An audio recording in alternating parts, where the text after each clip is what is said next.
Thank you very much. Thank you.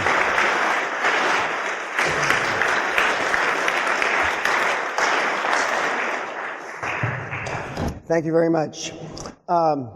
This reminds me, in 1994, I thought that I wanted to give back to university, so I volunteered to teach at my alma mater, the school that you got explained about, that you've heard in the videos. I taught an honors course, and they had to write an essay to get into the course. So 600 and some odd kids wrote essays, and we accepted about 300 into the class. And it looked very much like this. It was an amphitheater type thing, and we have about 300 seats, and there was about 300 people.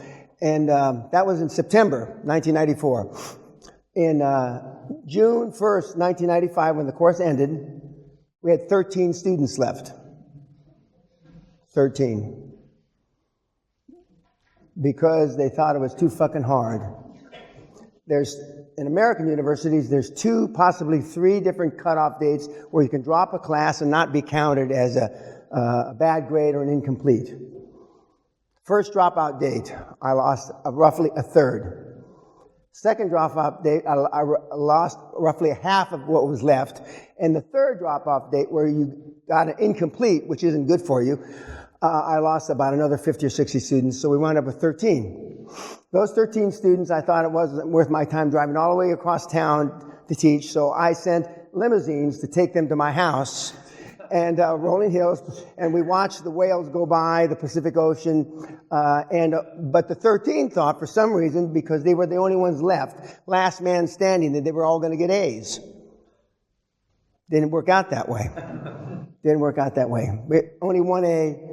I think we had 8 B's and the rest C's. So I'm sure some of the ones that got the C's, what the fuck did I do all that stuff to get a C for? And by the way, just it's on my website. Everything you're going to hear today is free. Every single thing. There's maybe 10 or 15 of my mentees in the audience. And I'm glad to see you, but you're taking up seats that other people could have come that didn't know all this stuff already, okay? And please, I only do business, and I only mentor kids that came through the seminar. I'm not interested in any of your business deals. So when the thing's all over and I'm shaking hands and we're all smiling, please, I'm not interested, so don't waste your time, okay? Okay, now, there's a documentary coming out in the next few months that alludes to the greatest of all time. The greatest wealth creator of all fucking time since Moses. I wonder who they're talking about. I've created billions, tens of billions, hundreds of millions, billions, tens of billions, and hundreds of billions. And there's no other swinging dick on the planet that can say that. Since fucking Moses. Before Moses. Perhaps that's why you're here. Perhaps not. If you leave here liking me, I didn't do my job. I'm going to say it again. If you leave here liking me, I failed. I'm going to insult you, whether you're black, brown, yellow, or pink. Whether you're a Jew, a Muslim, a Catholic, or a Protestant. Whether you're agnostic. I take no prisoners. And as our lovely daughter would say, Kelly Peña, she says, Daddy treats everybody the same, like shit. And why do I treat everybody like shit? And why have I been so fucking successful over these 25 years? Because it fucking works. And the reason you're here, you snowflake cunts, is because nobody treated you like shit. Tough love works. You fucking weenies. Tough love works. I'm the alpha male father you never fucking had. Most of you should have never been born. You should have rolled down the inside of your fat mama's leg. But that's why you're here. Because nobody talks to you that way. Now, since this great university asked me back, I was telling some of the guys, Oxford asked me back. University of Toronto asked me back. University of California, Santa Barbara asked me back. Now, maybe they heard, I don't know, but I can guarantee you they weren't asking me back before you guys asked me back, so I'm forever grateful. I'm forever grateful. Today I'm not going to teach you, but I'll lead you based on my 50 years experience coaching and mentoring kids to be more than they ever dreamt they could be. Super high performance. Nobody in your lives, unless you were the child of Andrew Agassi and Steffi Graf, which were both world-class athletes, didn't have the right role model to create high-performance people. I often ask the question, I'm not going to ask for show of hands, would you like your kids to turn out like your parents? I already know the fucking answer. I ask another question, would you like your kids to turn out like you? I'm not going to embarrass the group by having you raise your hands. The answer is no. So if you don't want your kids to turn out like your parents, and you don't want your kids to turn out like you, who the fuck are they going to turn out like? The sorry, miserable human beings that we have in the audience. Your parents, your grandparents, and most of you in this audience have been living quiet lives of desperation. Quiet lives of desperation. Metaphorically speaking, Sally, metaphorically, you should have taken a revolver and stuck it up your fucking mouth and blown your brains out. Because what good have you brought to the planet? None. What good have you brought to the planet? None. Yes, I am, and I'm wearing my $50 billion man suit, the pinstripes, $50 billion man. But we're closer to $1 trillion now, which we'll talk about. But my system is based on mentoring. Josh Kim was mentioned in the introduction. Josh Kim is a young kid, 17 years old when he came to me. And today he's 21, flying around in a jet plane. Now, I was asking some of the staff earlier, what is it that resonates about Josh, other than the fact he's 21 and a lot of you kids are 21, or close to it, close enough for government work, right? It's because you see what he's done and what you haven't done. To accept the QAA methodology, you have to say, let's say for the people, the old gits that are maybe in their 50s, or maybe even have somebody in the 60s or in your 30s, you've wasted your whole motherfucking life. And that's a tough pill to swallow. How is it a 17-year-old kid can come to me, homeschooled, no high school, no G level, O level, A level, no university? His only claim to fame, and I'm not demeaning it, he was an Eagle Scout. And now he's a multimillionaire. He's also not a teenager anymore, he's 21. He had his 21st birthday at the castle. He came back to the seminar last August. That's what you can relate to. But the difference is, and as you'll see as we go through the slides, he pulled the fucking trigger. You've been deluded, misguided into thinking going to lectures like this, listening to fucking podcasts, reading fucking books is taking action. Well, that's nothing but fucking procrastination, you weak, weenie cunts. Don't you see it? Don't you get it?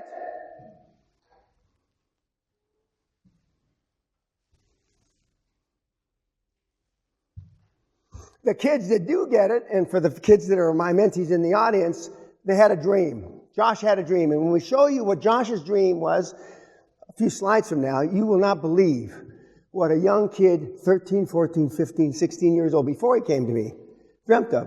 But that was my dream. And 17 months later, I made it my reality. From an East Los Angeles barrio bad boy who got in a lot of trouble, arrested, thrown out of school. And for those of you that have looked at my website, you know the story probably better than I. Strange times in which we live when old and young are taught falsehoods in school, and the person that dares to tell the truth is called at once a lunatic and fool. I am an overnight success after 50 years. I've been saying the same shit for 50 fucking years. Now people listen to me. Now they want to make movies about me. They want to do documentaries about me. But I've been saying the same goddamn thing for 50 years.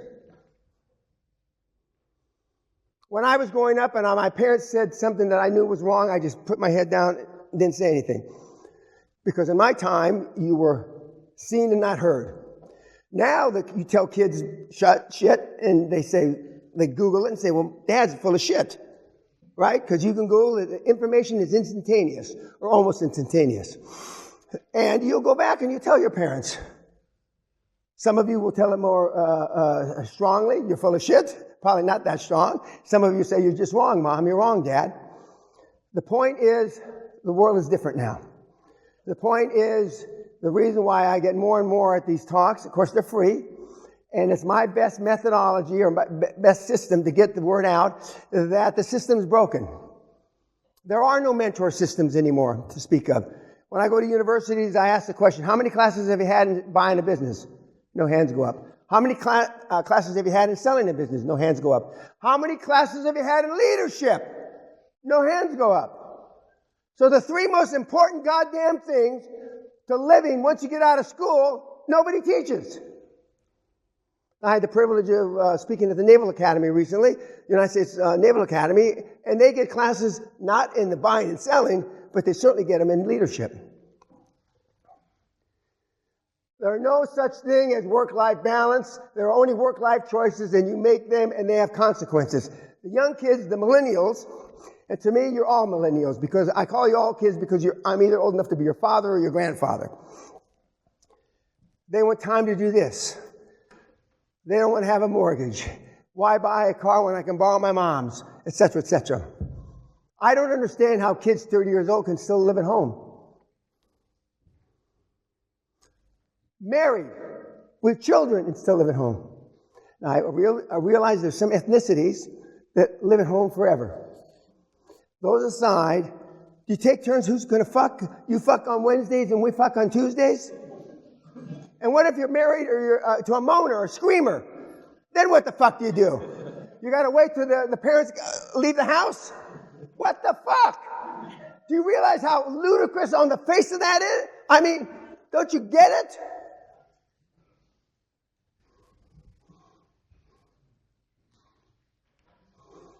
Now, let's see.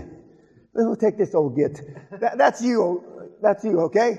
You got a nose look like that anyway. So, okay, since you're at your dreams, maybe I'm going to give you the benefit of the doubt. You got some dreams, okay? Some of you in this fucking room don't have any dreams. The first thing you got to get by is your relatives. You cannot say lies without saying relatives. Families, lies. Next thing you got to get by is past your friends. Next thing is just your general guilt. You're not worthy. The next thing are pessimists. The next thing's society. The next thing's fear. No wonder you never reach your goals. Everybody in this room can relate to that little slide. Some are families are the worst. Some your own guilt. Most of you don't, for example, most of you don't like the way you look. You're too fat. You're too skinny. Your tits aren't big enough. Your tits are too big. Your ass isn't big enough. Your ass is too big. I don't have a six-pack. I got a six-pack. And I can go on and on and on. Self-esteem is built the first 7 or 8 years of life. Who are you with the first 7 or 8 years of life? Mom, maybe dad, an older brother, sister, a grandparent, right? What the fuck do they know about raising anything? What the fuck do they know about building self-esteem? I rest my case. All you've heard till now is that, a big pile of shit.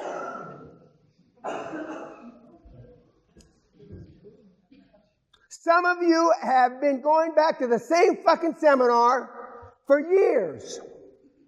Some of you have been, we're going to get to a slide in a minute. There's 700 books. When I spoke at Oxford a couple years ago, a guy in the front row had told me he read 700 books on personal development. And I made the comment, well, I didn't know there were 700 books on personal development. And the guy 3 or 4 seats down said, what would you rather have? Somebody that has read 700 books or somebody that's done 700 deals? Now, needless to say, I'm the one that has done 700 deals. Actually, a lot more than that. But you keep going back to people that have done no deals, that have written books, and for the most part, made money by putting asses on seminar seats. Why? Because they tell you it's easy.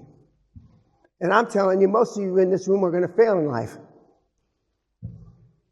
And I'd be willing to set up a book, a gambling book, 10-to-1 odds. And I'll win the book, because most of you are going to fail. I could say, bit of a stretch, all of you are going to fail. But I have a few mentees in the audience, so I know that's not true. Whereas the other guys and gals tell you it's easy. You can be whatever you want to be. Don't raise your hand. But when I was growing up, in more recent generations, you can be whatever you want to be when you grow up. That's a load of shit. But why do we want to believe it? In this country, unless you went to Oxford or Cambridge, the chances of you being motherfucking prime minister are 0. Or pretty close to 0. Right? In America, unless your name is Clinton, Kennedy, or Bush, the odds of you being president are 0. Or pretty close. But then if you couple the Ivy League schools, they're a little better than 0. But why do we want to believe that? Some of you in the audience are fucking ugly. Just flat-ass ugly.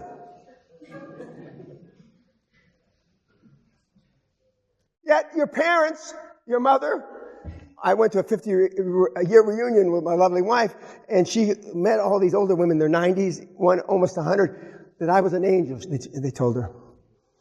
I've been accused of being a lot of things in life, but angel's not one of them.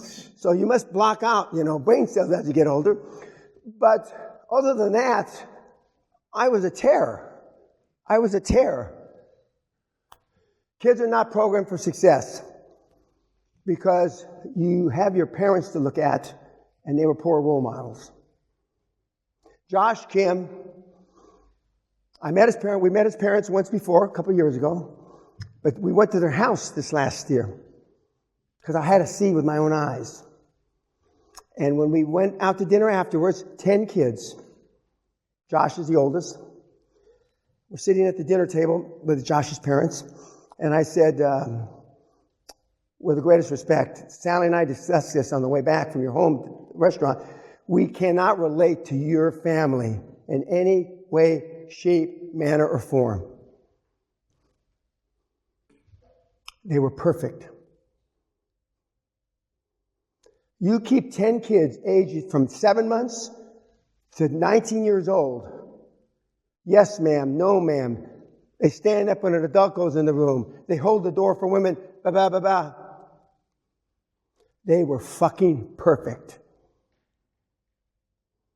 That's why Josh turned out the way he is.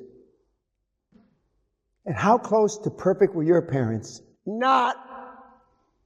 That's why you got the dipshits, sorry asses that we got in the audience.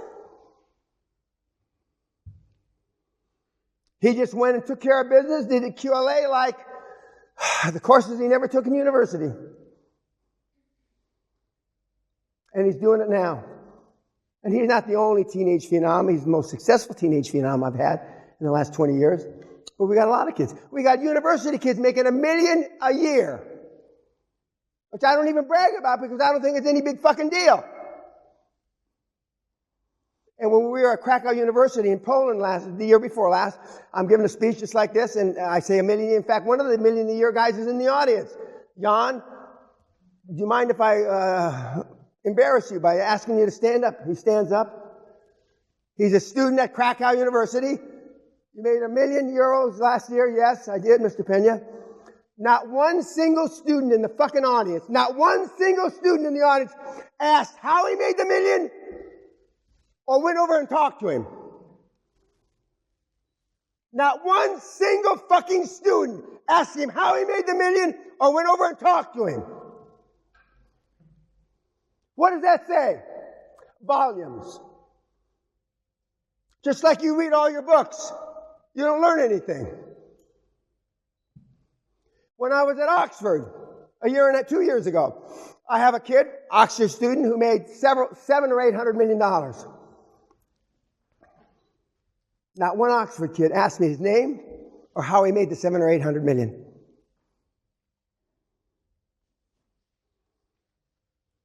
Speaks volumes, doesn't it?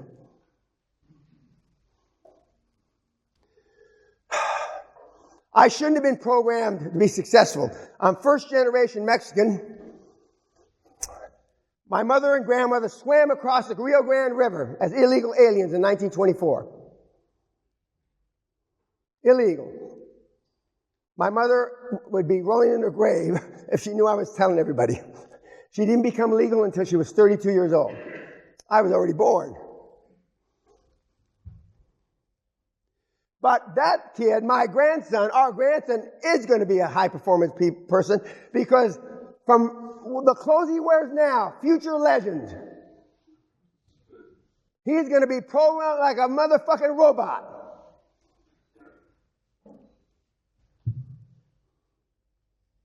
Just like you weren't raised. Drew Peña, future legend, you little shit. We are brought in innocent in this life, then life happens. Most info given reference success is wrong unless you are lucky enough to, and that's questionable, to have high performance people, wealth creators as parents. Now, I know what not to do with my grandson, our grandson, because I know what didn't work with our children.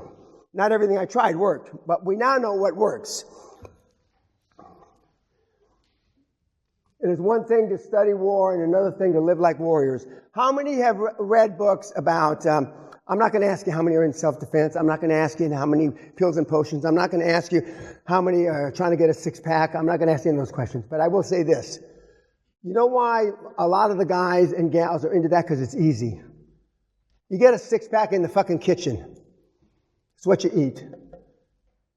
There's no correlation between a six-pack and 6% body fat and wealth. In fact, there's a reverse correlation. Most of the meatheads that have muscles are poor. Better you're a fat slob, behemoth, drool, snot rolling out your nose. You got a higher probability of being successful than a six-packer. Why? Because you're desperate to fit in. Why are you desperate to fit in? Because you saw your parents be desperate to fit in. The one thing that Josh has is Josh is not desperate to fit into anything. He doesn't care what you think about him, what you say about him. Whereas virtually everybody in this audience cares about what people think and say about you. Because remember, self-esteem is built the first 7 or 8 years, and we already talked about who you're with the first 7 or 8 years. Now, if you were this kid, and your parents were trying to train you to step out of your comfort zone, or have an expanded comfort zone, you might be able to say different. That kid doesn't know that big snake can swallow him. I didn't know that lion could eat my head off when I was 13 years old in that picture. My parents exposed me to risk and fear early in my life.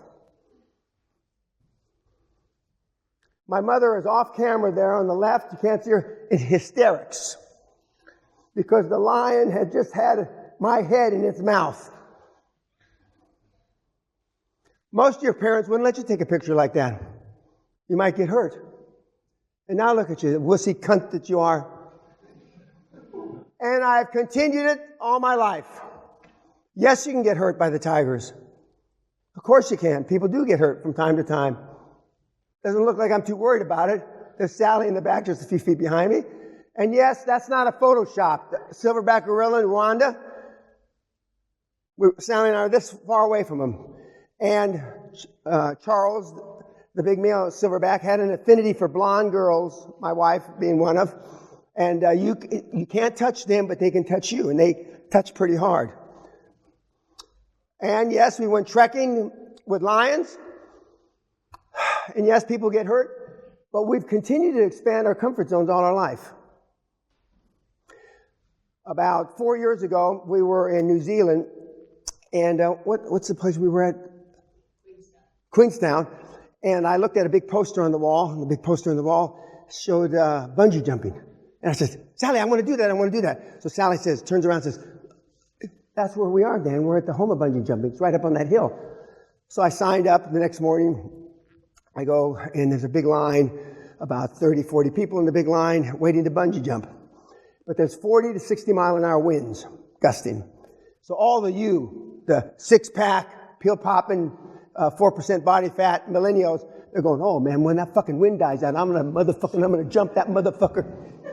So after about 5 or 10 minutes of waiting, I went up to the head of the line, I gave the guy a $100 bill, and I said, don't you think the wind stops? Absolutely, sir. I go and I jump. I come back down, and the guys are going, hey, that wind, it must have calmed down when we weren't noticing that, and we're gonna... That's your whole life. It's like that. There's never an easy time to make a hard decision. Most of you are married for the wrong reasons. Those of you that have kids had them for the wrong reasons. Once you become fearless, life becomes limitless. Brian QAA Rose, who some of you know, when that slide there, almost exactly like it, changed his life.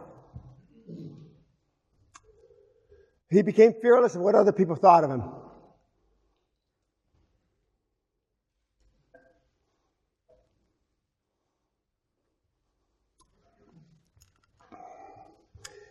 I may be the only person since the last time I was in this classroom that has talked about leadership skills in the history of the school.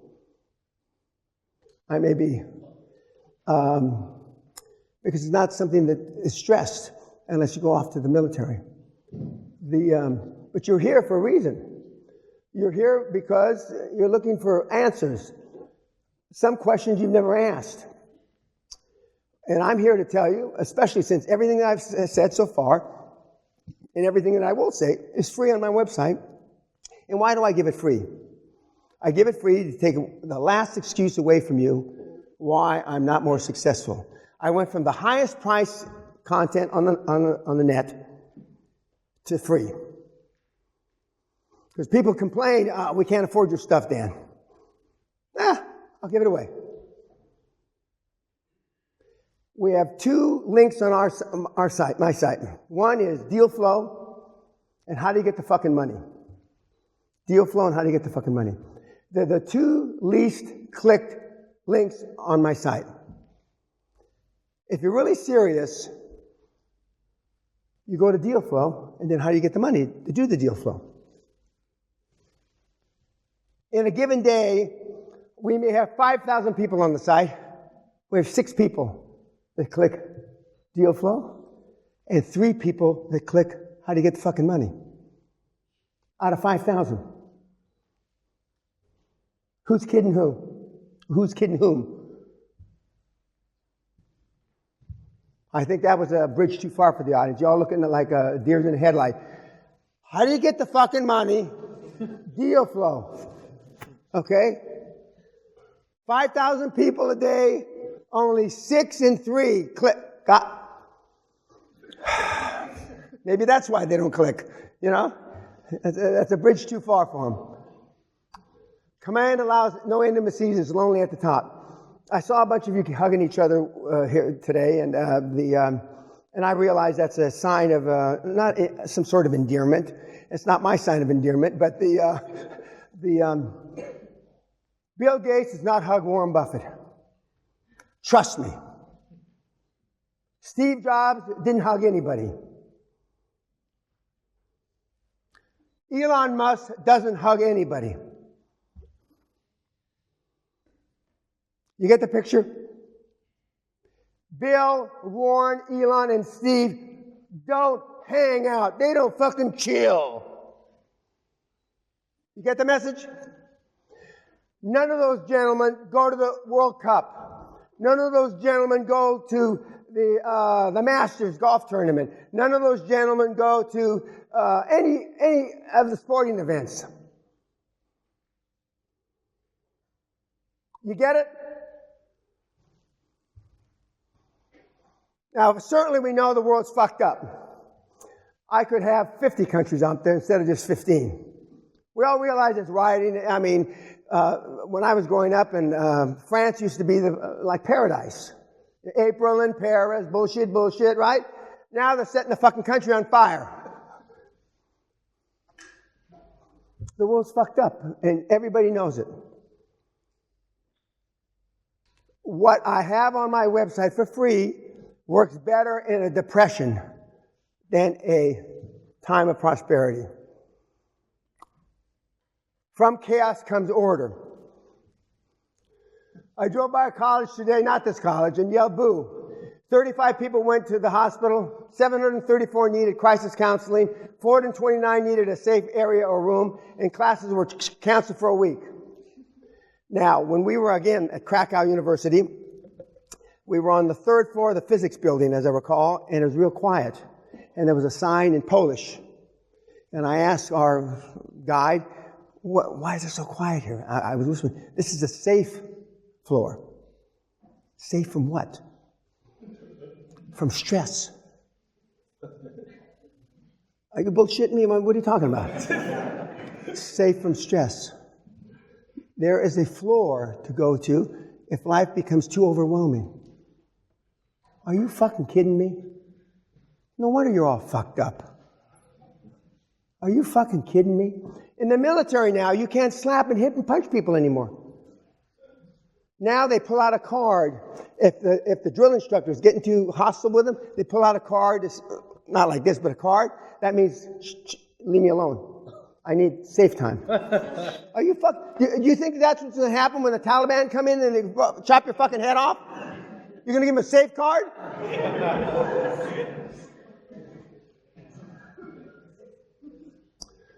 If your adult child needs a safe space to avoid offensive words, you failed as a parent. Well, I can tell you right now, the fact that you're here, your parents failed. You shouldn't have to listen to a crazy old bastard like me in his 70s. You shouldn't. This energy drink's dynamite. Be better with vodka or gin, though.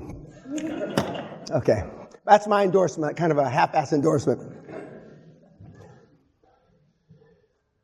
If anything in this seminar offends you, blame your parents for raising a pussy. We started boxing at I'm not selling you for the seminar, believe me, they're all sold out. But we started boxing at the seminar, one afternoon boxing. Because a great deal of our program is based on cold calling, making phone calls. And some people have never made a phone call. In fact, when we started doing the surveys, some people that have attended the seminar have never had their parents raise their voice to them, have never been spanked or reprimanded. I don't mean spanked in a sexual way. I mean spanked, because you've been a bad boy, bad girl. Some of the kids have never been in a school yard fight with another kid. And on and on and on. And I couldn't believe that. So we initiated the boxing. And we don't show this part on camera, but the fear that's in the eyes of the kids that have never been part or involved in those things that I just mentioned was quite overwhelming to me, not to them.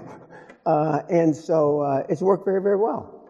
And of course, some of the kids fight like they never fought before, but and so a lot of the pundits, a lot of you have got smart-ass remarks about it. But how can you go through school and never got in a fight with another kid in school? How's that possible? Well, they say, Mr. Peña, you don't understand how it is now. In May of 1963, I was the last person in the state of California to receive legal corporal punishment. That means I got beaten legally. May of 1960, I was the last physical human being that got beat, swatted, with a big swatting, looks like a cricket bat, but wider. And then it was made illegal, not because of me, but I just happened to be the last poor bastard that got hit. But it also is proven in California, education peaked out in 1963. Corporal punishment, peaked out education. I don't know if there's a correlation there, but it certainly is to me. Some of you in this room have never been smacked. I don't have time to smack y'all, but anyway.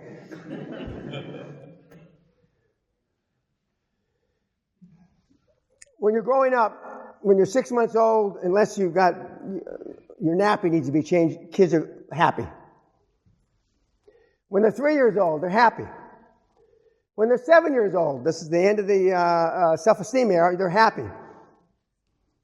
Something happens. Now, some of you will say hormones, okay? And something happens, and it gets worse and worse. Because at the end of the self-esteem building era of your life, real world clicks in. And if you haven't been engaged in any kind of, not corporal punishment, but any kind of discipline, you can't cope with what's going on in life. And I'd say the average age may not be 25 in here, probably a little older than that, but you can relate to this. You can relate to this. My demographics over the last 10 years have gone from 30, it used to be from 35 to 55 people sought me out. Now it's from 15 to 35. 15. This next seminar we start next week, we have 4 19-year-olds. We have 4 19-year-olds. Because I am the last saloon in the last town on the edge of the world. Because when you come to me, you've tried every other fucking thing known to man. Because everybody else tells you it's easy. And if you fail with me, that means you fail. There is no redemption after me. You go into the abyss. And metaphorically speaking, you ought to blow your fucking brains out.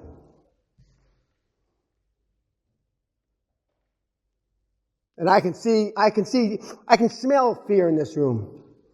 I can smell death. I'm good at smelling death.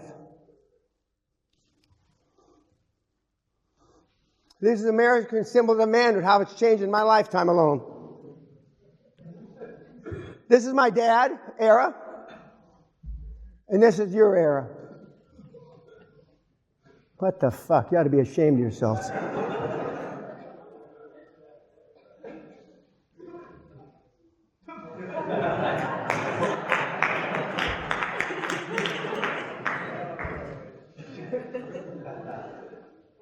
Do you realize the rest of the world laughs at us?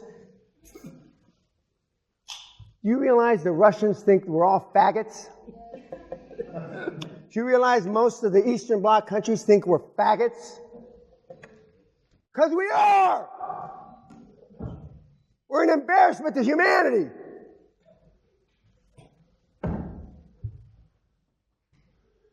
Now, this is not a Photoshop, kids. This is a real-life mentee. Lives in Paris. He's so ashamed of being a snowflake, he goes monthly to be beaten. That is for real. He's so ashamed of being you, he goes to get beaten. There are clubs around the world where you go to get beaten. They think that's going to toughen him up. It's not the fact that he's going there. It's the fact that that's necessary in today's world that astounds me. If he had gotten punched in the face when he was growing up in school, if his parents had thumped him when he was growing up, he wouldn't be going to pay some asshole. This isn't a sexual deal either. That's where we are. If love got the job done, most parents would have produced high-performance kids. It doesn't. Love doesn't get the job done. 87% of the world's unhappy, according to the Gallup poll. I'm still looking for the 13%. Only 87% of you are unhappy. I think that number is grossly underestimated. Why are you unhappy? What are you unhappy about? Remember I said earlier on in my talk, most of us, or most of you, and most of your parents, and most of your grandparents are living quiet lives of desperation. Quiet lives of desperation. Now the cure-all to everything that's bad in your life is joining in a fucking affiliate group and getting some commission off some other moron. Now just think that through a little. Joining an affiliate group to make 2 or 3, 4 grand a month off some other morons 10 or 15 grand a month. Do you understand how How disingenuous bullshit that is? Yet at least a third of you are in some sort of affiliate group in this room.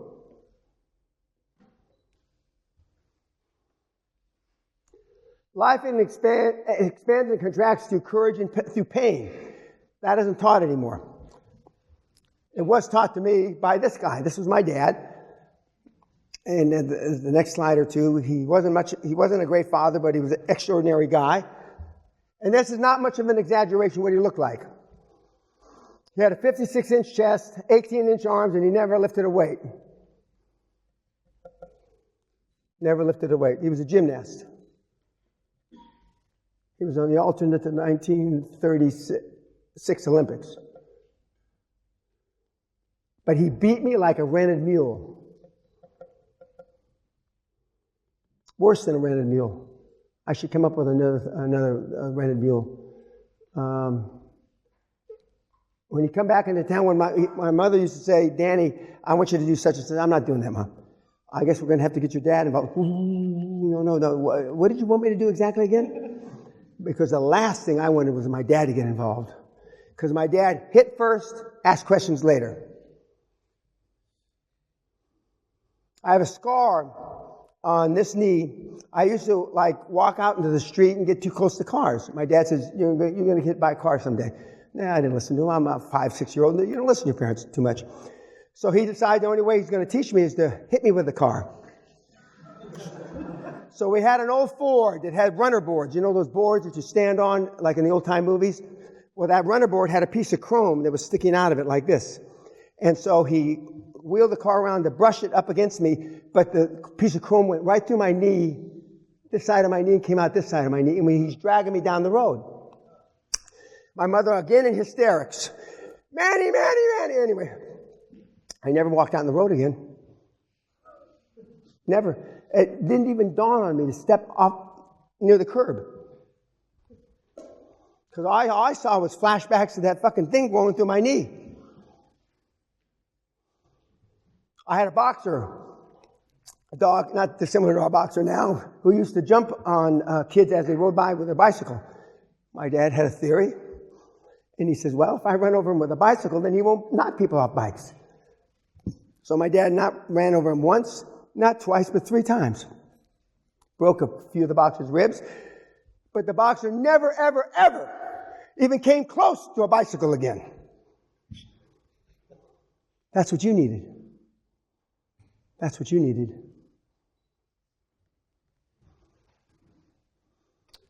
He was not a great father, but he was an extraordinary man. And most of the problems we have with all the thousands of kids that have come through the program over the years is you have daddy issues in one form or another. Not daddy issues because they molested you, although some of the kids have been sexually abused by their fathers. But I mean daddy issues because they didn't have a man for a father. One of my stars of years ago, she wanted me to meet her parents. So we drove up in front of the house. I can close my eyes and I can still see it happening. The mother and father were wrestling around on the front lawn in a fist fight. This is the mom and the dad. And the mom's kicking the shit out of the dad. And as we pull up the driveway, they got up and they, oh, Mr. Peña, let's have a barbecue. And so I looked at her and I go, I know what you mean now. Well, most of you have just the opposite. Mother bullies the dad, or the dad bullies the mom, or the dad bullies the kids, beats the kids. What kind of role model is that? In your most formative years, you had either a no role model or a poor role model. I'm indebted to my father for living, but to my teacher for living well, Alexander the Great. We are shackled by our dad's sins. When one has not a good father, one must create one. Now, in some cases, you would be better off with no father. That's how poor your fathers were. But almost always, even a poor father, a lot of psychiatrists think is better than no father. I'm not sure I agree with that premise, but Children begin by loving their parents. After a time, they judge them. Rarely ever do they forgive them. It's easier to build strong children than to repair broken men. There's a theme here. And Freud, in his infinite wisdom, said, being entirely honest with oneself is a good exercise. We are never so defenseless against suffering as when we love. I cannot think of any need in a childhood as strong as the need for a father's protection. Most of you didn't have it. And after 25 years of doing this, and after 25 years of not creating, because Josh Kim was created long before I came along, but helping Josh to be the person that he is today, and he can be, I know there's certain things that work and certain things that don't. Tough love works 100%. Extraordinary tough love works better. And vicious tough love works the best. I'm not interested in your problems. They're your problems. I'm not interested in whether you like me or you don't like me. The good news is 99.9% of all the people that have been helped by QLA I've never met. That's the good news. Because I'm antisocial. I don't like people. I wouldn't piss on your face if it were on fire. Literally. And the big high-performance names that I've already mentioned, and we're going to name a few more, wouldn't piss on your face if it were on fire either. But they're in the legacy mode. They're painting their legacy. They're worried about what people are going to write about them. They're like an ex-president trying to raise money to build their libraries. I don't have to do that, and I wouldn't do it. Because what we're here about is the psychology of the high performer. And the reason that you're so poor at it is because you've had no high-performance role models. Virtually none. And you've tried to live vicariously by blogs, etc., of other people that are purportedly high performance. Now, an interesting exercise would be, and I know all the names, is to list all the names and then see how many follow each one of them. And I'm here to tell you, 1,000%, 1,000,000 pounds I put on it. I can guess who's the number 1, 2, and 3 on your score sheets. How do you know that, Dan? Other than I'm a genius, but other than that, because I know which ones sell you the biggest load of shite, and basically anybody can do it. Anybody can't do it. I just came from an interview with Dan Loke, one of my more successful mentees in Vancouver, Canada. I reminded him of 15 years ago. He came and bought me breakfast. In those days, I used to eat breakfast. I don't eat breakfast anymore. Not because of Dan, but anyway, I just don't eat breakfast anymore. And he came with a little gift. It was a brass frog on top of some kind of jade or something stone. So he took me to his house, his new house. He had just moved in, $30 million house. And he had all his little ninja assistants there, 10 or 11 of them. They all look like ninja warriors, not just because they're Chinese, but anyway, they're all ninja guys. And we spent 3.5 hours him interviewing me. And he was raised by his mom, for the most part, for those of you that don't know the story, and I believe perhaps maybe his grandmother. And but he's another guy that has gone out and pulled the trigger and done what I had suggested to him back in 2003 when he came to me first. A lot of you know several other of my mentees that have been successful. And more recently, the Josh Kims of this world. But it's based on 25 years of trial and error on my part and implementation. And the stuff on the site is dynamite. Last year we came up, and I think the slide's going to show, we came up with a QLA for Dummies because I got asked so many goddamn times, where do I start, Mr. Peña? I don't know what to do, Mr. Peña. So we structured a format. If you were retarded with a 40 IQ, what would you do? Since that's closer to your average IQ of this room, that's why we picked 40. But The QAA system has worked from 80 IQ to 180 IQ. The 180 IQ is worth about 40 or 50 million. The 80 IQ, it did a 400 million deal. Has nothing to do with IQ. Nothing. Otherwise, you'd be in big trouble, young man. Real fit dummies, okay. And then you've got a success test and a series of tests. You take these tests, and I can predict within 95% probability whether you're going to make it in life or not. I mean, vis-a-vis my benchmarks. Almost everybody in this room would fail. 96.4% of the people that take the test, all the tests fail. Because QLA is not for everybody. Because you're not willing to, make the sacrifices. You're not willing to, pay price to action. We all know, allegedly, how to lose weight. Less calories, more exercise. Yet 60% of the Britain are overweight, and 60% of the U.S. are overweight. We know these things, but it's the pay price to action. How many hours a week are you willing to put forth? And how many hours a week aren't you willing to put forth? Extension learning, overcoming fear by positive experiences. Part of the QLA system is doing something that takes you out of your comfort zone every day. And you can learn not to be a pussy. For those of you that are really pussies, it's harder. But you can learn. Show me your friends and I'll show you your future. I asked you, would you like your kids to be like you? I know the answer. I asked you, would you like your kids to be like your parents? I know the answer. But would you like you see, you have nothing, you can't do anything about your parents or grandparents, right? They're there.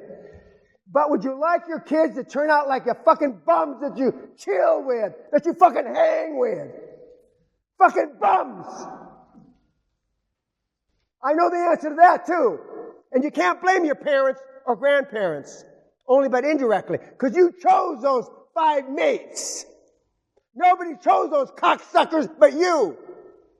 And you chose them because you had low self-esteem, no self-confidence whatsoever. And that you can blame your parents for. We ought to just line, this cement wall. We ought to just line all your parents up there. Cut them down like the fucking dogs that they are. What gets measured gets better. What gets measured gets accomplished.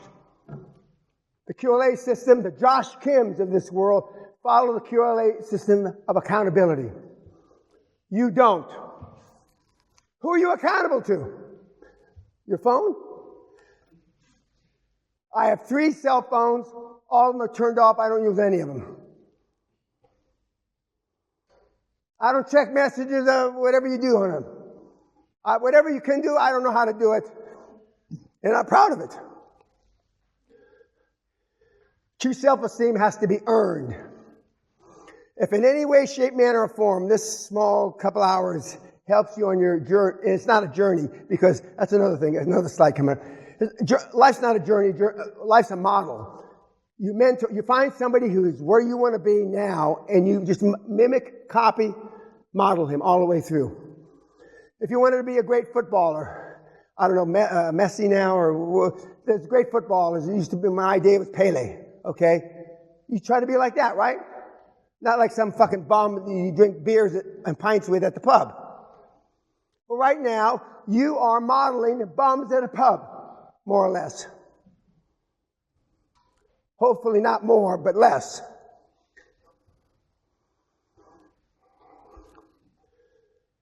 Simplistically speaking, this is the model, the QLA model, and this is what Josh followed. But the real thing is by acquisition, because it's easier to buy revenue than it is created. I'm not here to talk about the model, but it's very simplistic. It's very simple. There's only one moving part, and I'm not the one that invented it. We're going to talk about who invented it here in a second. Startup, cash out, repeat. Startup, cash out, repeat. Now, Quantum Leap is when I started 25 years ago in coaching, I said I was going to change the idea about personal development into financial mentoring, and I was going to lead the world in it. Well, I do. It's taken 25 years, and I'm an overnight success after 25 years, but now quantum leap is quite used often. My quantum leap in life is I come from the barrio, the picture there on the left, to when I went to my investiture by the Queen a couple of years ago. To make that leap from the barrio to getting blessed by the Queen of fucking England is a big fucking leap. Thank you. Thank you.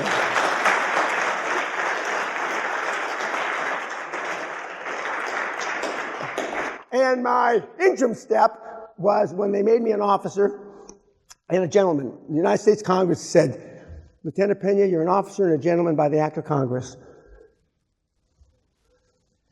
So, those simple steps are what made me who I am today. And unfortunately, or I should say, fortunately, you don't have to start out being a guy that's been thrown in jail and all the stuff that I went through to be where you are today. We know hundreds of billions. Now, you're not here today because I met these presidents. You're not. And I didn't meet not one of them in the White House, I might add, but I met all 5 of those presidents. I met these secretaries of state through my career. I met prime ministers, secretary general of NATO, governors, senators, ambassadors, generals, and admirals. But based on my overall knowledge, I have an extraordinary knowledge of economics in the world economy. A couple years ago, I said oil would sooner go to $40 a barrel before it went to $200 a barrel. We all know that oil collapsed. I said that you could pay for the wall with El Guapo's money 2 years ago when I was on the Joe Rogan show. Now, Ted Cruz and et al. Saying how to pay for the wall. But my greatest call of recent years is in December 2017, I said it was over for Bitcoin. Through. Sell every fucking coin you got at $19,000. Virtually nobody listened to me. I can see some Bitcoin losers in the audience. It will never, ever, ever go back. And when it comes out who's behind Bitcoin, and it's not some little Jap man in a cave, Bitcoin will go to zero. Zero. Doesn't matter why. I'm telling you why. It's going to happen. How did you know? What? How did you know? If I told you that, I'd have to kill you. It's over. This shows you how stupid you are now. Again, 700 books, 700 deals. Now, success leaves clues. The first method of estimating the intelligence of a ruler is who you hang with. We already said that. We know you're not hanging with anybody. Now, Andrew Carnegie, QAA is based off of him. He's the ultimate grandfather of the QAA system that I just copied 120 years later. Why doesn't Goldman Sachs, JP Morgan, and Bank of America tell you to do it the QAA way? Because there's no fees involved. Our system is almost feeless. I don't know if that's a word or not, but feeless, without fees. Goldman Sachs, Bank of America, and JP Morgan will not promote the QAA model because there are no fees involved, or almost no fees involved. And 60% of investment banking income is derived by fees now. But it's been around since this man, who comes from right down the road from where I live, Sally and I live at Guthrie Castle, just maybe 40, 50 miles away. Andrew Carnegie. Success leaves clues. He was also a ruthless old man, as was Henry Ford was a ruthless man, just like John Rockefeller was a ruthless man, just like Steve Jobs was a ruthless man.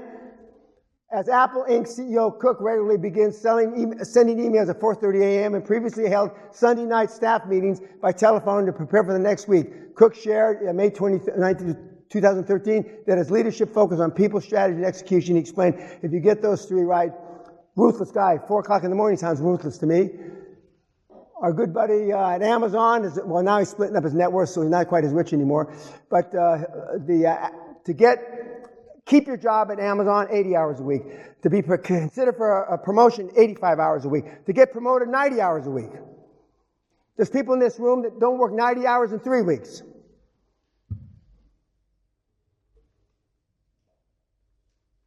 And it's not enforced by Jeff. It's enforced by the employees. Because he has created a culture of ruthless workaholics that realize there is no balance in life. Of course, then there's the Elon, the flavor of the month, who smoked on Joe Rogan's show. I didn't smoke on Joe Rogan's show.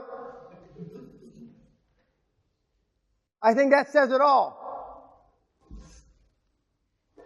We've grown fucking soft, Elon Musk, after Vance noted that only hundreds of people were working at Tesla's headquarters on a Saturday. My proceeds from PayPal, blah, blah, blah, we all know that. And then he put all his money, he had to borrow money for rent, we know that. Notorious workaholic Elon Musk is so tied to the office that he's been known to sleep on the floor of his factory, so have I. Then he reveals brutal, we know that. My mentality is that of a samurai. I would rather commit seppuku than fail. That means kill myself than fail. And then, no friends, nothing. Elon Musk reveals in lonely 24 hours he's been working. Who gives a shit? There's nobody that has that intestinal fortitude to work like that in this fucking room other than the guy standing up here in front of the fucking screen. So don't be wanting to be Elon. Don't be wanting to buy one of those goddamn cars that's overpriced. I mean, unless you're willing to pay the sacrifice. And then there's Josh. Cutting his cake. He had 7 glasses of champagne that day, which is probably 6.5 more than he's ever had before. Doesn't drink. Doesn't smoke. Still looks 15 to me. In fact, is that you? Yeah, standing there. Okay. Does your son recognize you without a beard? Okay. Now, money's not everything, kids. It's the only thing anybody keeps track of. But this kid came to me 2.5 years ago. All I want, Mr. Peña, is I want to finish first in British archery, university level. He was firing 50 to 100 arrows a day. Now just look at him, little skinny shit. A year and a half later, that's him, #1, British University archery champ. I said, you fire 500 to 1,000 arrows a day, and we'll make you champion. He cut his hands, blisters, bleeding. Got 160 pound, I didn't even know there was 160. He doesn't weigh 160 pounds. Couldn't pull the fucking bow back. There he is, winning. He says, Mr. Peña, it works. I said, I know it works, you little shit. You're giving up your family, your girlfriend. You're going to move into a fucking little hut out in the woods. You're not going to talk to anybody for 2 years. It only took him a year and a half. I overestimated the work. But this is my favorite. Gals, pay close attention to this one, sweethearts. I chopped that fat off her ass like with a chainsaw. Boom! Boom! Boom! QAA's better for dieting than it is making money. But you girls know what the sacrifices are.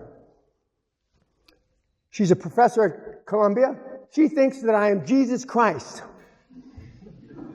Her 2 boyfriends think that I'm Allah and Buddha. Money's not everything, kids, but it's the only thing anybody keeps track of. Yes, I turned $800 into $450, but more importantly, I've created $50 billion of meatheads just like you. Because you're not me. We have teenage multimillionaires to the largest deal in the history of the planet, $500 billion NEOM deal, the city of the future, headed up by my mentee, Klaus Kleinfeld. Klaus doesn't believe the world is through. Klaus believes in humanity. I don't. Klaus thinks that we can turn all this around and make something of you. I don't.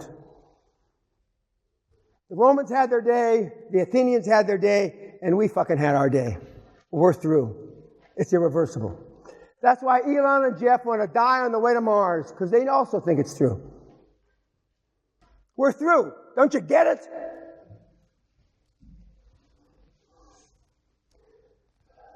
There's Josh. He looks about 10 in that picture on the left.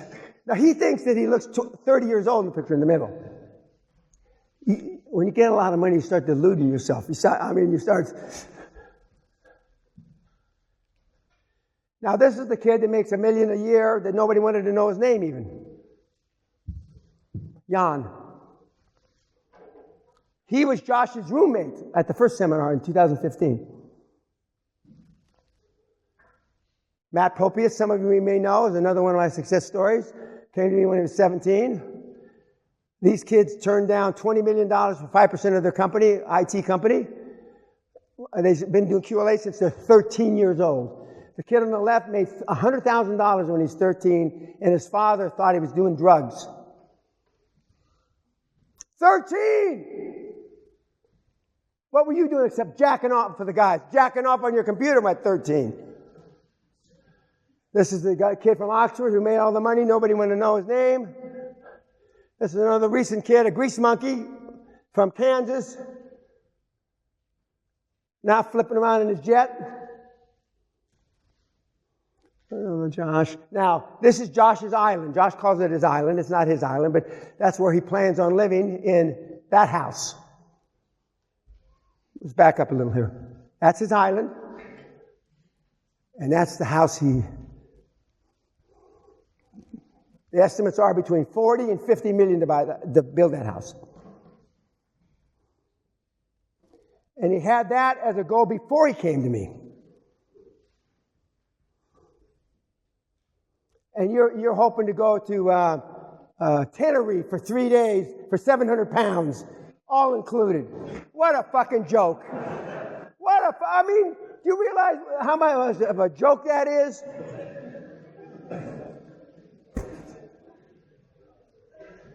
Largest deal we know. That's Klaus shaking hands with the royal family. And this is one of my recent, I don't consider this very successful, but he does. When he came to me, he says, Mr. Peña, how many times am I going to get my $20,000 investment back? Some people have a measurement. 5 times, 20 times. So Sally and I met this kid for a drink. He just closed his first deal, and he said, 10 months after the seminar, I turned $20,000 investment, which is the seminar cost, to $20 million in equity for me and $10 million for my team. For a 45-year-old minority kid with no education, I'm walking on top of the world. Thanks, QAA.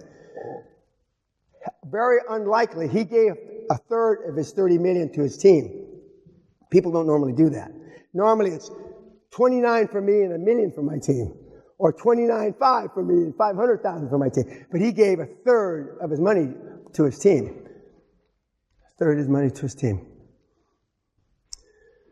We got Mikey the pizza boy who came to me as a pizza maker. And now he makes major motion pictures with Robert Duvall and Ed Harris. And now we're at 665 billion is our current running total. Probably a little higher than that. And I have no intention of quitting until I hit $1 trillion. The good news for me is there's no compression algorithm for experience. No matter how many, no, don't answer this. For the coders in the room, God bless you, but there's no code to replace me yet. There's no code for experience. And that's the trouble with all the other podcasts and all the other guys you listen to. They have no experience. We don't have to make every mistake ourselves. What differentiates high-performance people? I told you already, it's a process, not a journey. Mentoring successful people never reach their goals alone. All top athletes, we know that. Bill has a mentor, we know that. Now, the one trait that you should be able to resonate with. Bill, Elon, Mark, and Warren are all introverts, like most of you in this audience. 98% of the high-performance people on the planet all have one characteristic. They're introverts. There's only 2% of us loudmouth, big fuck, moron, bodacious guys like me. Only 2%. One person just like me happens to be the President of the United States right now, Donald Trump. But most of the high-performance people are just like you. Just like you. The mentoring system's been around longer than I have, even though I've been around a long, long time, but Socrates, Aristotle, and Plato started it, or at least first recorded to have started. And I've now taken my system to active duty Navy, Army, Marines, Air Force, plus I mentor students, and I've had all those active duty in the military. In fact, we have a submariner in the next seminar next week, active duty officer in submarines. I've had the privilege of speaking at the Naval Academy. And I now am the current mentor of the University rugby champs, national champs, University of Kentucky. I didn't know I was that big, but when I stack up against all the other rugby players, I guess I could have played rugby. Currently, a few weeks ago, I was privileged to be asked to do a group presentation for 5 hours to exiting military Navy SEALs, SEAL Team 6, Special Ops, Green Beret, Army Rangers, fighter pilots, transitioning. What do we do now that we're out of the military? Now, I made the transition very well. I made a lot of money, but there's not many of me. 22 veterans commit suicide every day. And so that's why I was asked, and I was privileged to do that for them. But they didn't ask all the rest of your guys, their names as you know, they didn't ask them to come and teach them what to do when they got out of the fucking military. You know all the names.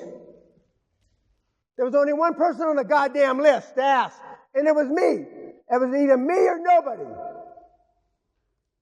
If you're going to go, you're probably going to listen to the fucking podcast on the way home today, you fucking weenies.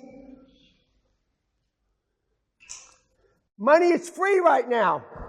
We're at the lowest interest rates in 5,000 years. What are you going to tell your grandchildren? What are you going to tell your children 20, 25 years from now? What did you do, Grandpa? What did you do, Grandma, during the greatest transformation of motherfucking wealth in the history of the world? What did you do other than sit on your fucking hands? What did you do to take advantage of the greatest transformation of wealth in the history of the planet? What did you do? Not a fucking thing. That's what you're going to say. Not a fucking thing. Because I was too much a coward. I was too much a weenie. I was too much a fucking cunt. When I say cunt, I mean coward. I didn't do anything. And that'll be your regret. Oh, God. Gives me an erection looking at that fucking time. That's what I want you to be snorting. Not the lines. There's somebody here in Britain that is suing the British government, the Bank of England, because now they make money out of plastic, the no bills, because they cut their nose snorting cocaine. It got infected and they have part of their nose lanced off. It's a true story. Are you fucking shitting me? That can only happen in Britain. Believe me. They're suing them. And you know what? The government will pay them. Because you've been taught money is dirty. Not important. Other values more important. That's why you never get any. Everybody in this room has a relative, a mother, a father, a cousin that has heard one of those reasons why it's bad to be rich.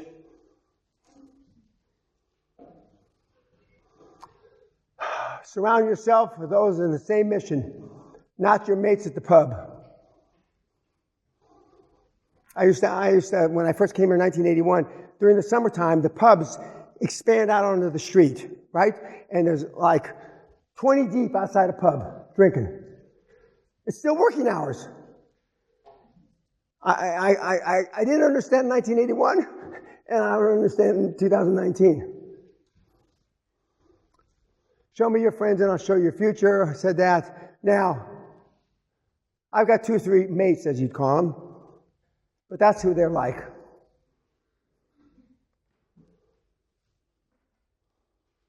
Association is power. You hang out with monkeys, your life becomes a circus. And I see some circus acts up here. Success is like being pregnant. Everyone says congratulations, but nobody knows how many times you got fucked. Now, I have 3 million pores in my body. We all have about 3 million pores, and I've been fucked in every one of them at least twice. Born limitless, limiting beliefs, releasing, not gaining emotional baggage. What learned can be unlearned. Stay aware of limiting beliefs of others. Get in touch with your emotions. Get mentors. That's an Englishman on the left, for those of you who don't know it. That's an Englishman on the center stage. We're protesting because Donald Trump is not mentally stable. And I can't get a job because Trump is a racist. Now, I'm glad to say none of those kids that I know of went to this fine university.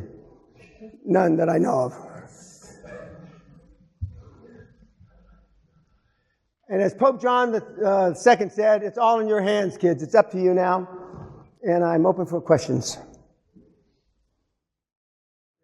I don't know. Okay. Yeah. Sorry. Keep pretty close. Okay. Right. So, as I said, it was on your website, watched a lot of your videos, and listened a lot of your events. And in some of your, I think last year, in your castle, through one of your mentees, you mentioned that you don't care about the race, nation. I don't care about the... No, you don't take into account what our race is, where we're coming from. Once you're here, you can say whatever you want, and whatever, you don't care about it. And you also mentioned on your wall, there was a Lenin and a Stalin. Correct. That is in your room. And you said they're the great leaders. No, I said they're great influencers. The great leaders. I apologize. They are. Why were Lenin and Stalin? Why not Hitler? Well, Hitler's on the wall as well. Was it Hitler? Hitler, Christ, Lenin, Stalin, Buddha, they're all there. Great influence. They all influence the world greatly. To be a high performance, this is the misnomer. Being high performance doesn't mean you're a good person. Being high performance is you get shit done. It's not always good shit. A lot of times it's bad shit.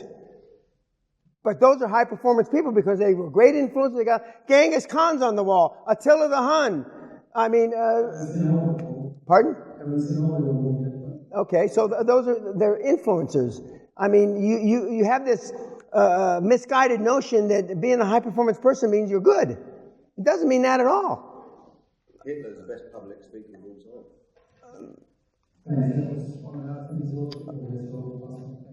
time.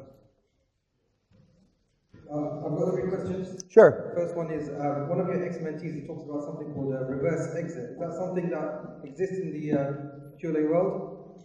Reverse exit. Yes. So that's when you start off by going to an industry expert or a private equity firm and find out what they're looking to buy.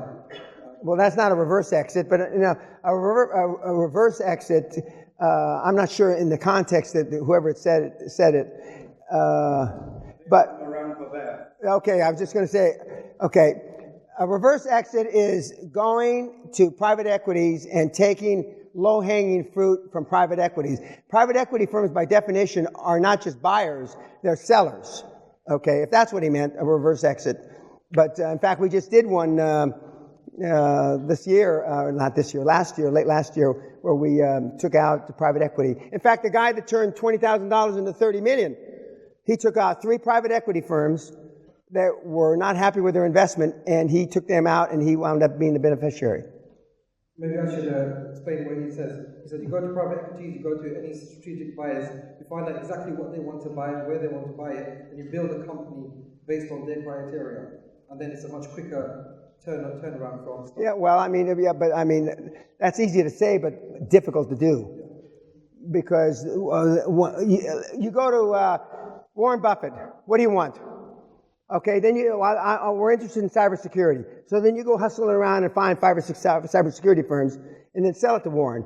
Well, I mean, but Warren's already got a cybersecurity staff. Warren already has industry experts. Warren already has key people to run that. So it sounds good in theory, but I'm not so sure how well it works in practice. Second question is about choosing an industry. So I've got two industries in mind. One of them, I already know an industry expert who'd been in the industry for about 30 years. Last year she sold her business. Now she's bored in retirement. So that's someone who I can access very quickly because I know my sister. My sister used to work with her. Okay, well, first of all, let me stop you. People you know, the system is based on you don't know anybody. You have no money, you don't know anybody, you have no friends, you have no education. LinkedIn is the greatest marketing tool in the history of man for QLA. So, and you won't be able to fire your sister. I mean, so I would be against that system. I would. It's not my sister used to work with the person. Okay, well, I don't care. If you know the person, then see, you want to be liked by them. I don't know them. Well, no, you do. I mean, don't give me that shit. I mean, it's easier to pull a bullet in a guy's head you don't know. You're not related to. Yeah, definitely. So I should go for the industry which has big exits. There's one industry I'm looking at, got some massive exits for the last 2 years or so. Some really big players are doing strategic buys. Okay, the more big players that are involved in the deal, the bigger the competition, the higher the competition. What you want for your first deal, kids, is low-hanging fruit. You want a motivated seller. This is a bit of an exaggeration. A motivated seller, as defined by me, by you, is he just had a stroke and he's paralyzed, and this is a mom and pop. He had a stroke and he's paralyzed, and the wife's spitting up blood from emphysema. That's a motivated seller. All the rest is bullshit. So, I mean, you want motivated sellers. And you buy 1, 2, 5, 7 of them with no money, and now you've built up equity through the series of transactions, series of acquisitions, and then you exit to a private equity firm. Then you exit to a strategic partner. Found a mentor when he works for private equity. He's got a conflict of interest. Next. That's right. Okay. How long does it take a highly focused individual to make some money following QLA into the free stuff on your website versus being mentored? Are you asking me how to be a part of the mentor program? I'm asking you how long it can take a highly focused individual who's focused on QLA, but he wants to just do the free stuff just based on your website. How long before you... Well, we've had kids do it in months. 4, 5, 6 months. Is it faster to be mentored by you? Well, it sounds self-serving if I said yes, but yes. But believe me, 99% of you guys I've never met, and I don't want to meet. I don't want to meet. It's hard, guys, and when you spend the money, we have people quit at the seminar, during the seminar. We have a no refund policy. We have people quit the first week, the second week, the third week, because I'm hard. I don't give a fuck if your mother died in your arms. Where's the fucking weekly report, you cunt? I'm serious. I don't give a shit. We've had guys, their wife is giving birth. As God is my witness. He's a doctor, Dr. Joe. Push, honey. Oh, yeah, Dan, I got push, honey, push. I don't give a shit. Nobody, don't you understand? Nobody cares about all the trials and tribulations of your fucking weak cunt lives. Don't you understand that? What the fuck do I have to do here? You fucking morons.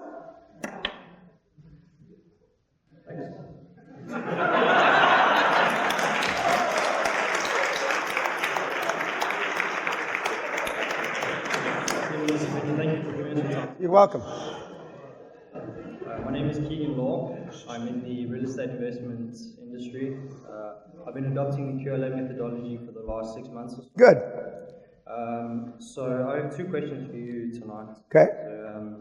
So the first question revolves around the industry that my business is heading towards, and that is the mobile home and trailer park acquisition industry. And I just wanted to know what your take on that was with the current economy. Mobile homes or caravan parks, etc., are big margin business. Industry average is 60-65%, and they'll even be better in the down economy because people will be being displaced from the houses, and they're going to have to take in that second or tertiary kind of house. Yeah, okay. And do you foresee a downturn in real estate? Absolutely. For those of you that don't read the papers, Mayfair real estate is down 23% last year. You don't even know. You're fucking morons. That's 25% of the most rich real estate in this fucking country, and you don't even know. First Mayfair, then the world. Fuck. Yeah. So would it be best to wait for... No. QAA is not about waiting. That's what all these other cunts done all their lives. Wait. Pull the fucking trigger. You can't hit it for 6 without swinging, being in the crease or whatever it's called. Okay. My next question is, I'm sure you get this a lot, but I need the fucking money. So I'm at the point where I'm looking for the first deal. I have some real estate, but I'm looking for the first credit park acquisition. Now, around finance on that, you suggested that someone in my position go to find equity finance. No! Equity is a lender of last resort. Because a true equity investor is going to take... The reason why Andrew Carnegie came up with a model that I copied is because the little cheap bastard, Scottish bastard, didn't want to give up ownership in his deals. So he went for commercial debt, as they say. Commercial debt, not equity. All of Andrew Carnegie's deals, or almost all of his deals, were debt financed. Debt financed. That means he still owned 100% of it after the deal was done. Private equity is the... investor or lender of last resort. And it's a misnomer. Private equity doesn't give you equity, shitbirds. It goes and borrows money, puts it into your as equity, and then you got to pay the fucking interest on that debt. Yeah. Okay, so then where does the seed capital come from? You don't need any seed capital. Do your fucking homework. You say you look at my side. You don't need seed capital. You don't need seed capital. If debt service does not cover, if free cash flow does not cover debt service, then you pass. Next deal. See, most in this room have never seen a real deal. You wouldn't know a deal if it bit you in the ass. A real deal. Donald Trump, Warren Buffett, myself, we haven't put any of our own money in a deal in 25 years. Only morons like you put your own money in. Don't you understand? You don't use seed capital. You don't need seed capital. You're welcome. Sir, I just came from Dubai this week, and I wanted to know how easy it is to do QAA in Dubai or anywhere. We have kids in Dubai doing it right as we speak. Oh, in fact, maybe not all the countries, but I know Dubai, Saudi, Kuwait. We had an ex-headmaster, Kuwaiti school teacher, came to seminar a couple years ago. He is now the head of a construction pipeline company in Kuwait with a joint venture with Jordan. Guy taught 40 years. He could spell debt because he was educated, but he didn't know debt from equity. We just had a kid end of last year, December 28th or 29th. And I tell you kids, some of these deals, if you want to do a bad deal bad enough, you'll do a bad deal. But we had a kid buy a company, healthcare company in Minnesota for $1. $1. And with the payments strung out over 7 years. No interest or equity the first 2 or 3. If you don't ask, you don't get. The myths that have been perpetrated on you, the investment public, if you can call it the investment public, are tragic because they're all wrong. They're all wrong. You can do it there, no problem. That's nice. Now 2 more questions. Okay, I'm listening. Second one is, I'm interested in the aviation industry, and I wanted to... Which industry? Aviation. Aviation, okay. Yeah. But to the profit margin, is it good or... Well, it depends. There's a whole lot of sectors in aviation, from manufacturing, transportation. Aviation in general is good, but I don't know the individual. Thank you. And the last question is, what about other kind of finance, like Islamic finance and conventional finance? Because I've heard a lot of other companies using Islamic finance. Even though the Islam aren't supposed to take interest, etc., there's a ways around that. There's ways. I don't know the ways, but I know the Islamic guys know the ways around it. Thank you, sir. Okay, you're welcome. Yes. Does QAA make its money from cash flow or from selling the business? Exit. Exit. No, it makes money as you do transactions. You pay yourself and you overfinance. But the ultimate exit, or the ultimate hitting the jackpot, so to speak, is when you exit, you sell the businesses. One question about your personal opinion on this. What do you think of mental health and depression in today's society? Other than Facebook and shit like that, mental health is on the rise. Mental health. What do you feel that is? Well, it's because your parents did a shitty job. I mean, that's why. I mean, Facebook has added to it. Educational system hasn't helped it any. You're welcome. Oh, hi, Dan. I'm Glenn. My question is talk about the greatest wealth transfer. Obviously, the recession's coming up, I'm very close now. We've got super cheap interest rates, obviously, talking about 5,000 years. So a great opportunity to get cheap money. But I suppose there's also tremendous opportunity when the shit hits the fan, the economy crashes. Do you say there's more opportunity in terms, obviously, that we might get real interest rates again, but you talking about it, the competition just goes, there'll be less transactions. Why do you say this? Why do you think that? Well, because most people, their little weenies are going to shrivel up into their cavities because they're afraid. And whereas the guys and the gals that are following QLA realize from chaos comes order. The Warren Buffett, to name one, the real money is when there's blood in the streets. And even if the blood's not real, it's perceived blood. In other words, when you think people are suffering. And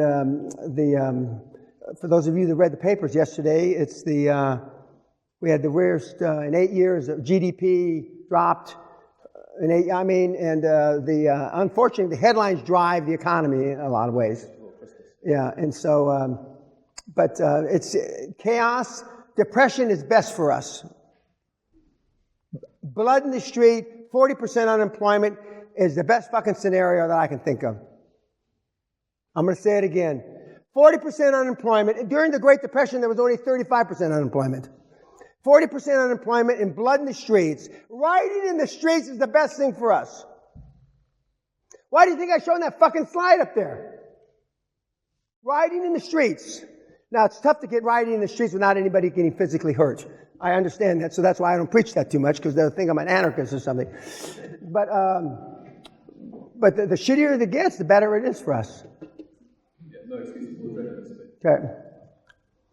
Hi, Dan. Thanks for your time.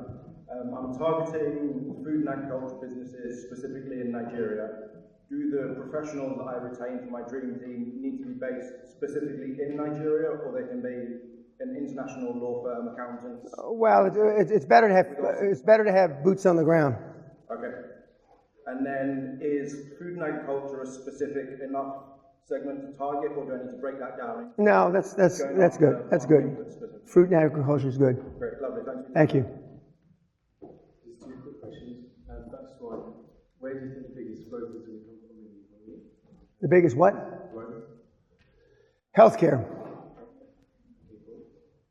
Why do you say that? Because it represents normally almost 20% of GDP for the free world. And if the National Health Service ever gets around to privatizing, which they've been threatening to for 25 years, it will be like Pandora's box, because there's so much mismanagement in private healthcare or nationalized healthcare here in this country. Okay, and the next one, who are the mentees? Hmm? Can we talk to the mentees after? If they want to talk to you, fine. I would not suggest you talk to them, guys. Okay.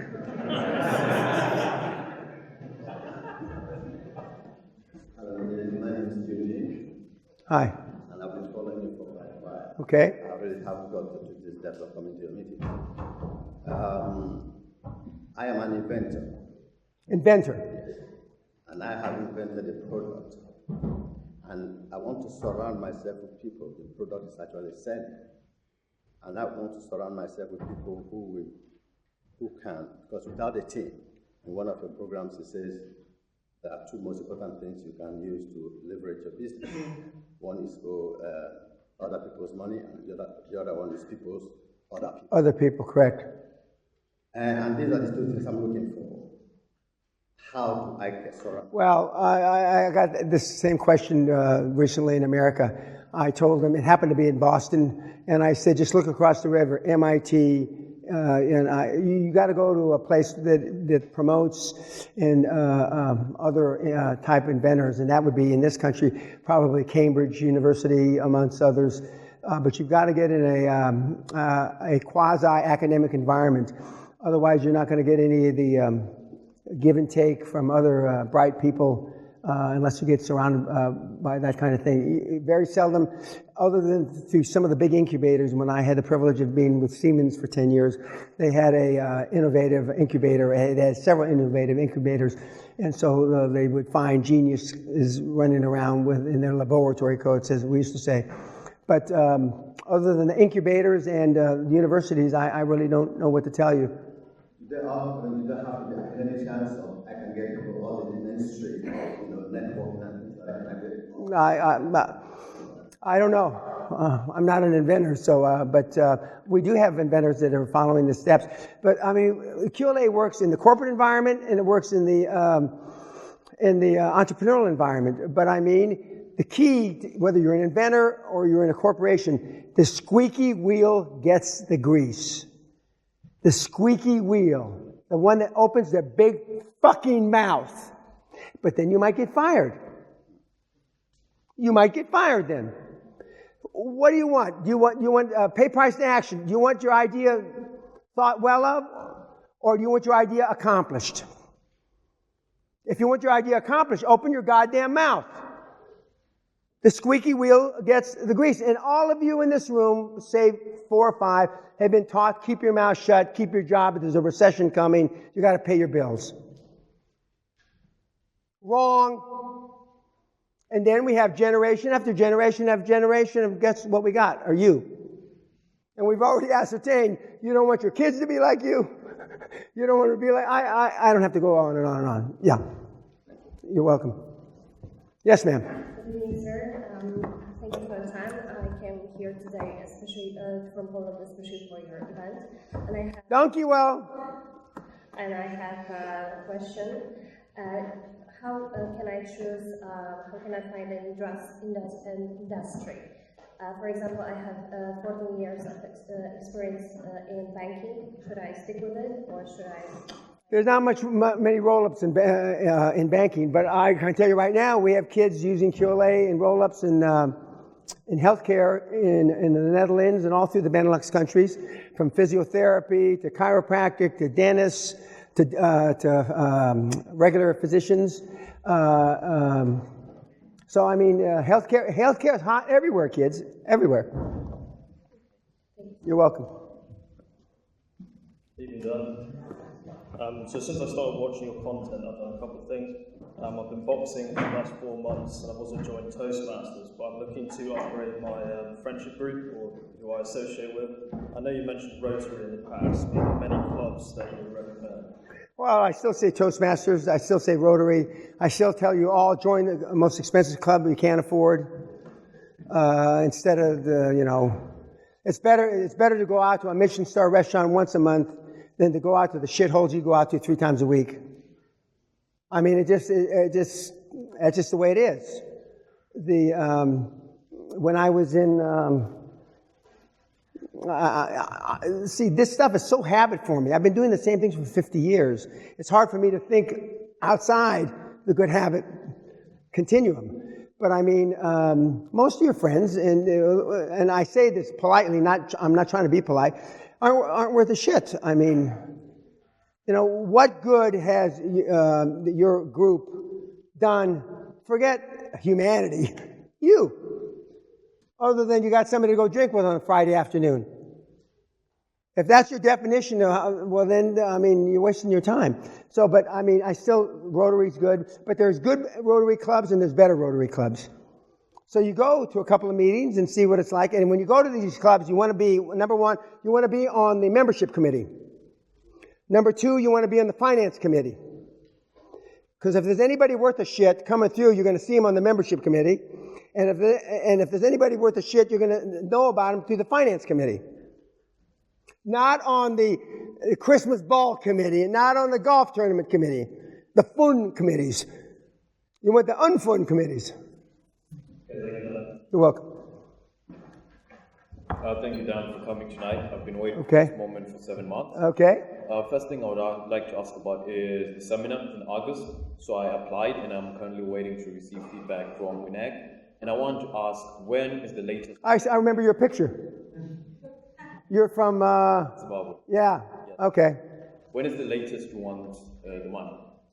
I don't, you're asking the wrong person. I have no idea. But I know we're sold out. I thought we're sold out through September. Maybe we're not. Oh, why have I posted so many seminars? Somebody asked me.